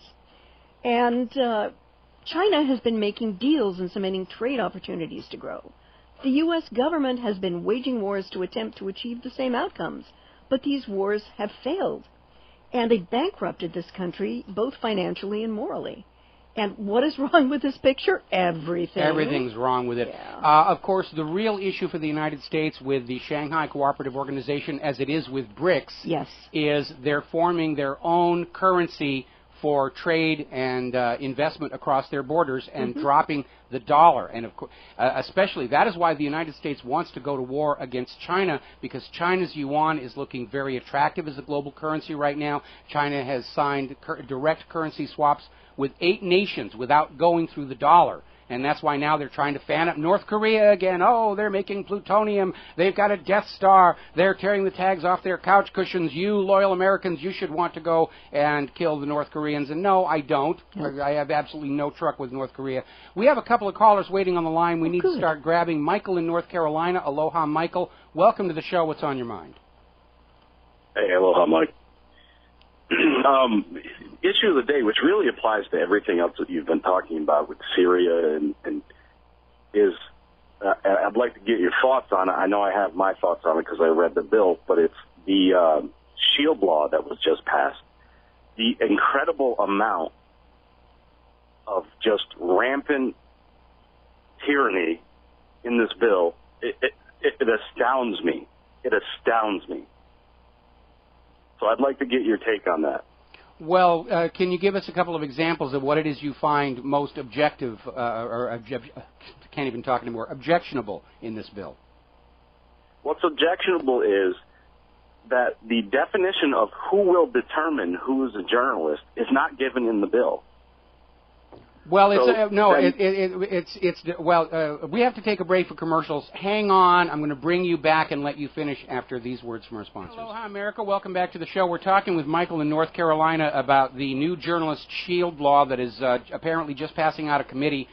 Senator Patrick Leahy was applauding it. We did talk about it earlier in the show, and my comment back then is basically my comment to you. This is an effort by the government to allow the government to choose who is a journalist and who is not for legal purposes involving protections against harassing lawsuits and harassment by the government. This is a continuation of a trend which began with the change in the way press credentials are handed out to reporters. Now, before this whole media conglomeration and fascist dictatorship, press credentials were issued by the press organization to their reporters, and those credentials would get you into wherever you needed to go. Well, over the last several years, the U.S. government has adopted a policy of issuing their press credentials only to reporters who are going to be sympathetic to the government. If you want your ride on Air Force One, you'd better be ready to toe the government line. And now they're trying to basically extend this government control of who is a journalist into the court system, so that those of us in the independent media can be hit with harassing lawsuits that would not be deployed against those in the corporations. And again, the definition of what a journalist is very fuzzy in the current version of the proposal, but it does come down to basically you are a real journalist only if you are receiving a paycheck from a recognized media corporation. And so basically what it's saying is these prostitutes and correspondents working for ABC, CNN, so forth, they're real journalists that you, the American people, should listen to, and all these people over here at Republic Broadcasting, they're not real journalists, so you should just tune them out. Okay? Yeah, Mike, it's arbitrary. I mean, that's what I don't like about it. Well, I don't like it either, because there had been several recent court decisions that said independent media bloggers were entitled to the same legal protections as anybody else functioning in the media, and this bill is an attempt to reverse that legal precedent. Mike, if you've been doing this for 18 years, they can come back and just say you're not a journalist. They already have. Shut you down. They can't shut me down because I'm not actually doing anything that would warrant that, but they certainly are out there saying that, you know, we're not real journalists and continue to attempt to ridicule us and dismiss us and marginalize us. But that doesn't take away from our growing audience. That's true. And we've been doing this for almost 20 years. Next spring it'll be 20 years that I've been doing this. 20 years. Oh, my God. First of all, I'm remiss because I did not say hello to the lovely Lady Claire, so I will clear that up. Hello, aloha. Claire. Good to have you with us today. All right, Michael, we're going to let you go because we've got another caller, and then we need to get back to the Lady Claire. Scott in Wisconsin. Aloha, Scott. Welcome to the show. What's on your mind? Hey, Mike, can you hear me? Yes, I can. You're on the air. Okay, Mike, I got something that very important that you better prepare to study all this week if you haven't already. For my witness, out in New Jersey, he sent me a precise email about FEMA.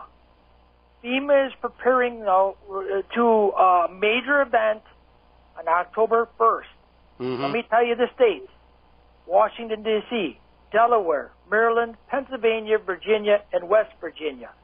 Let me go on to tell you, UN peacekeepers began their training the 4th week of July to learn the language.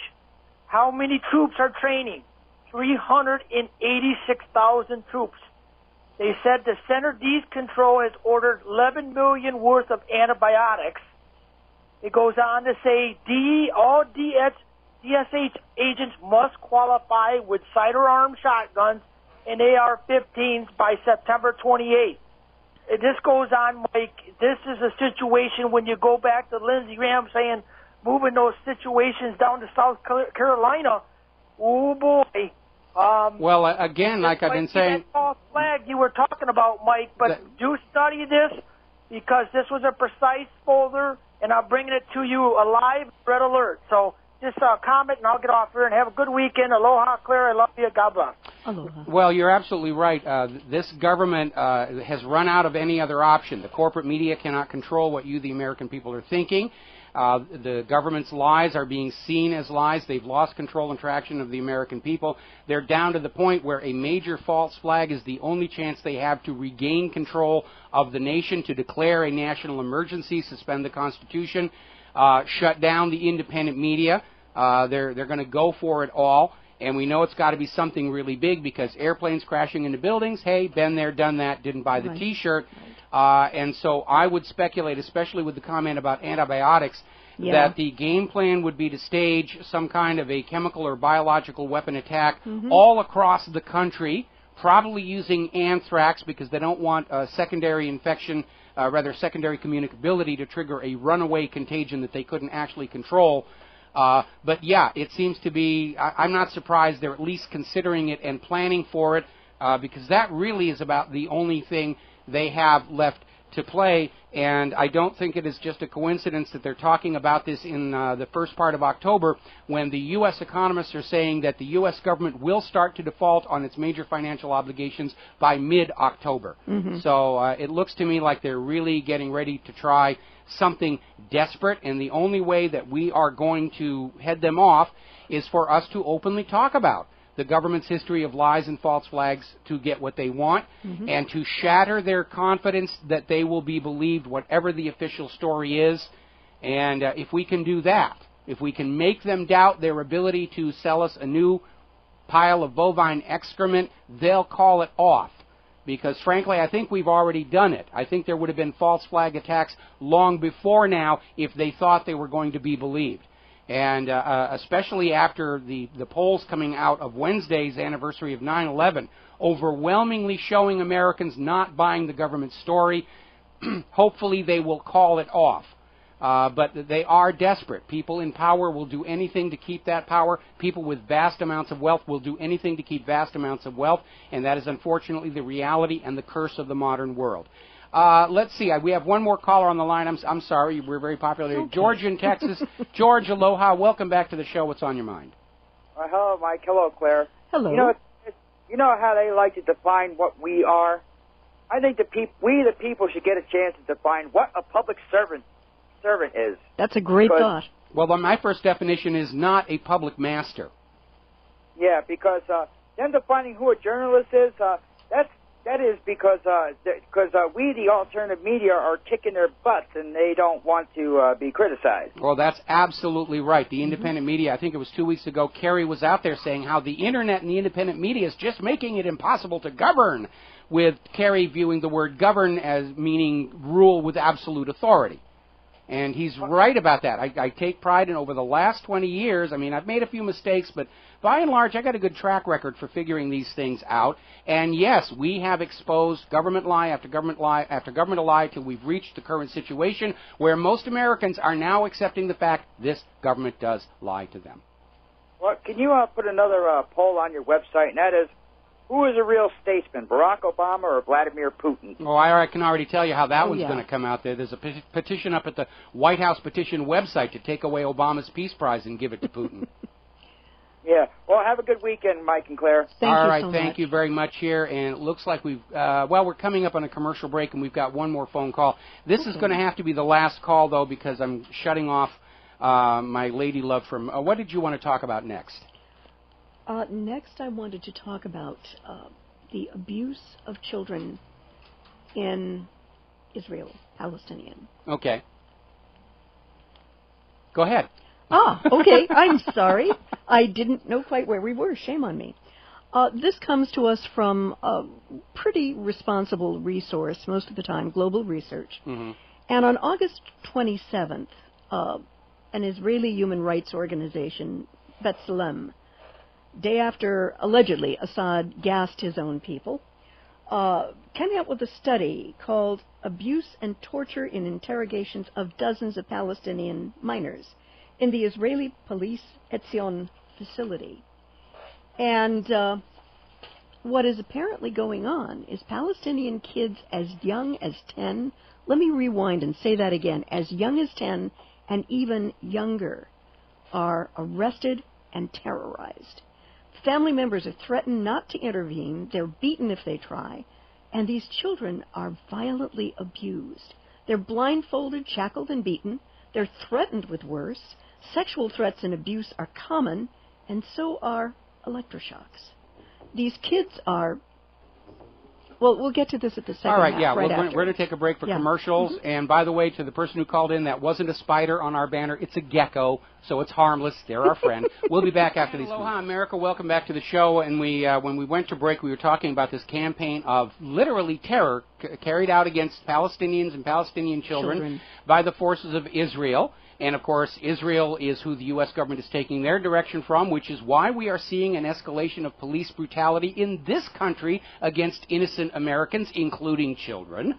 Yeah. And, Claire, you wanted to wrap that up. I did want to wrap this up because there is such an aura of intimidation that the Israeli government is trying to push on any Palestinian person, and particularly kids, so that they do grow up traumatized. And I'm trying to get my head around this.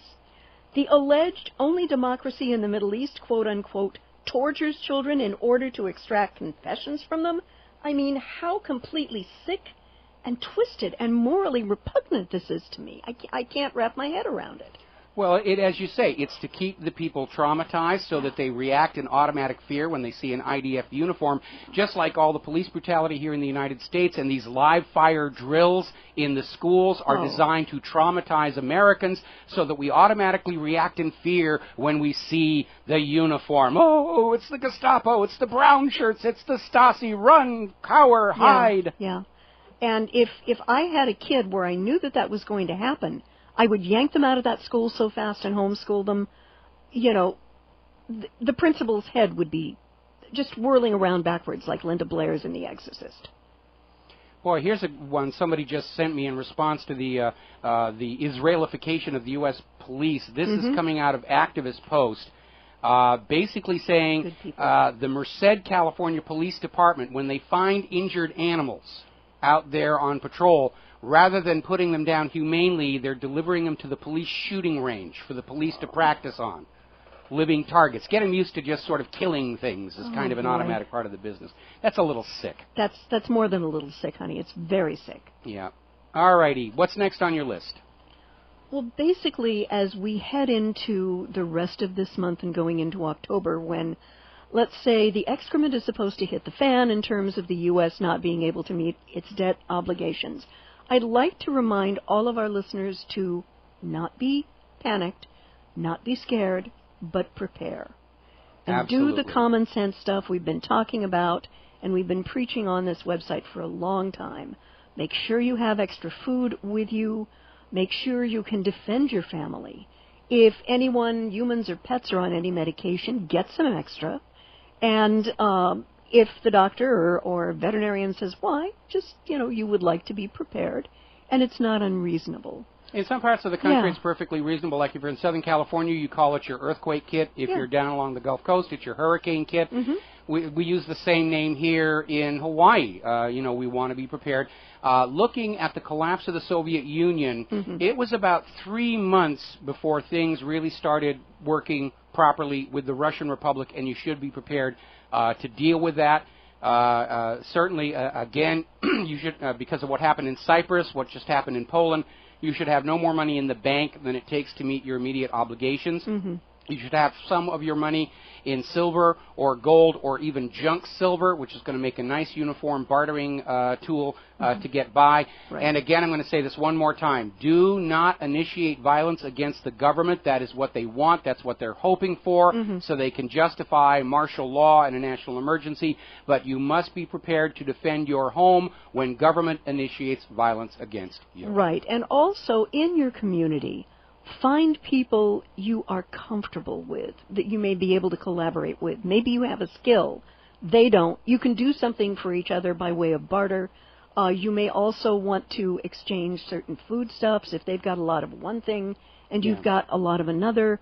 And just the good people around you. Do an assessment of who you would feel comfortable dealing with. You need to start building that community network now. Yes. Absolutely. And I think, again, going back to the incredible American backlash against the lies in Syria, Americans are now awake. They know the government is lying to them. They are open and receptive to the idea it's more lies. They're open and receptive to just how fragile the government and the economy really are. And so you can just say, you know, and you can preface it by saying, I'm probably wrong, but let's get together within this 2 or 3 block radius and just sort of have a plan of how we're going to help each other through the crisis. And also have a plan to reconnect with your loved ones if you're away. This can be really, really critical, especially for those of you who do commute a very long ways to work. All righty. Anything else, or shall we start our little wrap-up? I think the wrap-up is... All right, we're into the wrap-up here. Goodness. All right, we're coming up to the top of the show, and of course Friday is the day when Claire and I head on out and try and scrounge up food for the food programs that we are supporting here on the island of Oahu. It's kind of a depressing operation because every week the crowds get larger and younger, and the availability of any kind of surplus, cast-off, or near expiration date food is getting smaller and smaller and smaller. And if there's one thing that we have learned through all these months, and I think we're up to years now, of being involved in these local programs, is looking into the eyes of these people. It's like looking into a mirror. The corporate media is out there saying, oh, people who lost their home, they deserved it, they were bad, they were evil, they're druggies, they're taking advantage of the system, they're just, you know, lazy people plundering the system. No, they're not. When you actually go out and get involved in these food programs and you look into the faces of these people, these are Americans. And they played the game by the rules they were told to play by. They went to school, went into debt for their college education, went into debt to start businesses, and they went into debt to take out these mortgages for homes, only to have their jobs evaporate and the economy simply dry up. It's especially hard here on the island of Oahu. We've got TSA has been crippling our tourism. Now people are getting worried about the radiation from Fukushima arriving here, even though most of it is well north.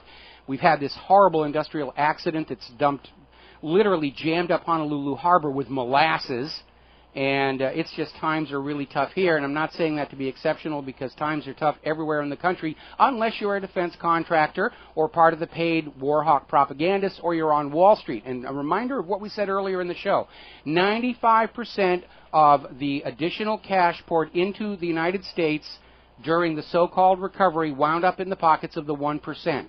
So Wall Street's doing great, but for the rest of America, there has been no recovery. We are still in the thick of it all, and it's all by design and intention, because the people in charge of the nation's economy aren't worried about the nation or its people. They're in business to make money for themselves.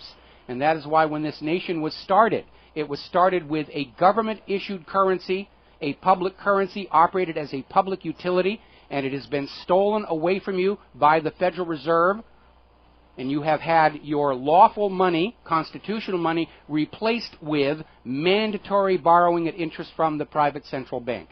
And that is the reason we are in this trouble. Ultimately, if you follow all the intertwining issues and fraud and corruption, it all goes back to the top of being slave to a bank that issues all of that public currency as a loan at interest. Every single nation on earth with a similar bank is trillions and trillions in debt, and the trillions of debt they claim you owe never existed to begin with. It's just a bookkeeping entry. And every time this system gets to the edge of collapse, they start a world war to sort of distract from it, and bail their way out of it and plunge the world back into unpayable debt for the next 50 to 100 years. And that is why we have to fight against this war as hard as we can. And I know that if we stop the rush to World War III, it does mean an economic collapse here in the United States. But I think that's the better option versus getting into a global nuclear war that this country is ultimately going to lose. And we rely on you, the listeners, to support Republic Broadcasting financially. Go hit that donate button. Go to Republic Trading Group. Buy some physical silver and physical gold. Be prepared. Share what you know with everybody that you know, because they're ready to listen now. And now's the time to get out there and evangelize for the truth, because America and the world have woken up to the reality of what all these governments that are slaves to all these private central banks have been up to for the last 100 years. Rule by compound interest is no more a legitimate form of governance than rule by divine right or rule by slavery. All three of those systems only work when the people are brainwashed into believing that that is the way life is supposed to be. And it is time for the next great evolution of society and civilization to move past rule by the bankers. I hear the music. It's time for Claire and I to get out of here and go find whatever it is we're going to find for the food programs. We will be back on Monday. So have a good weekend. Be angry, be skeptical, be informed, share what you know with who you know, and aloha, America.